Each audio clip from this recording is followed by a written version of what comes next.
Você certamente acompanhou as imagens da estátua do Bandeirante Borba Gato em São Paulo sendo consumida pelas chamas.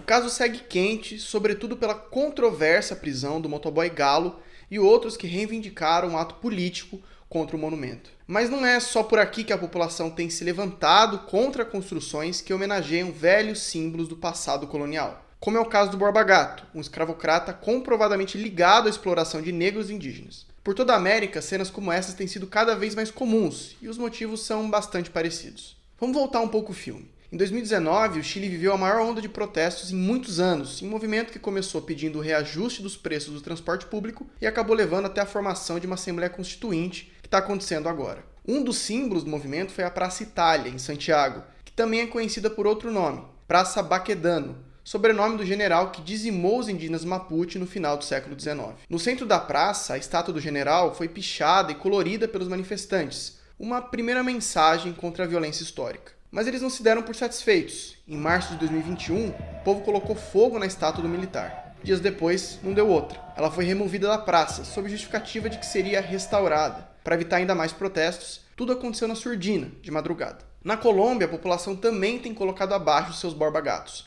Um desses episódios aconteceu em Barranquilha, onde uma estátua de Cristóvão Colombo foi derrubada por uma multidão que colocou no lugar uma huipala, a colorida bandeira dos povos andinos. Deu para ver até a cabeça de Colombo sendo arrastada pelas ruas. Mas uma das figuras que mais tem sido retalhada desde que o país foi tomado por protestos contra o projeto de reforma tributária é a que relembra a figura do cruel espanhol Sebastián de Belalcázar. Considerado o fundador das cidades de Cali e Popayán, ele chegou a ser condenado à morte por um tribunal da coroa por maus tratos contra indígenas. E como a violência contra os povos nativos era comum, você já imagina o nível de violência do sujeito para até a Espanha da época achar que havia passado do ponto. E foi justamente pela mão dos povos originários que o legado dele começou a ruir. Nas duas cidades, indígenas da etnia Mizaki derrubaram monumentos alegando ser um ato simbólico contra o extermínio do seu povo. Na Bolívia, outro país com uma grande população originária, a capital La Paz também viu atos recentes contra uma estátua de Colombo. Descendentes dos povos indígenas cada vez mais vêm apontando como é ofensiva a exaltação do homem que iniciou o genocídio de seus antepassados. Em todos esses casos, o discurso em defesa dos monumentos é parecido com o que você ouve aqui, que são atos de vandalismo e destruição de um patrimônio histórico. Mas a realidade é mais complexa que isso. Muitas dessas estátuas nem são tão antigas assim. Grande parte, inclusive, chegou a ser instalada ao longo do século XX, com um projeto claro de criar símbolos nacionais brancos associados à Europa e dispostos a apagar os indígenas da equação. E o Brasil segue atrasado até nesse assunto. Além do fato de que a queimada do Borba Gato não deu sequer sinais de que a existência da estátua vai ser revista, diversos outros monumentos, pontos turísticos e ruas ainda levam adiante o nome de figuras do período colonial ou da ditadura militar, que além da perseguição política a opositores,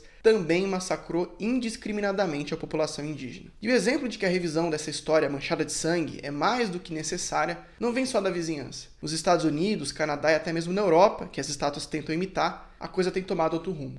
E vem do Paraguai a solução para uma questão que costuma surgir com frequência nesse debate, que é o que fazer com essas estátuas. Bom, em 1991, tão logo a ditadura de Alfredo Stroessner chegou ao fim, uma estátua dele na capital Assunção foi removida e reconstruída. Ela continua sendo exibida ao público, mas agora aparece esmagada em uma praça dedicada às vítimas do seu governo. Nada mais justo do que honrar, sim, a memória de um genocida.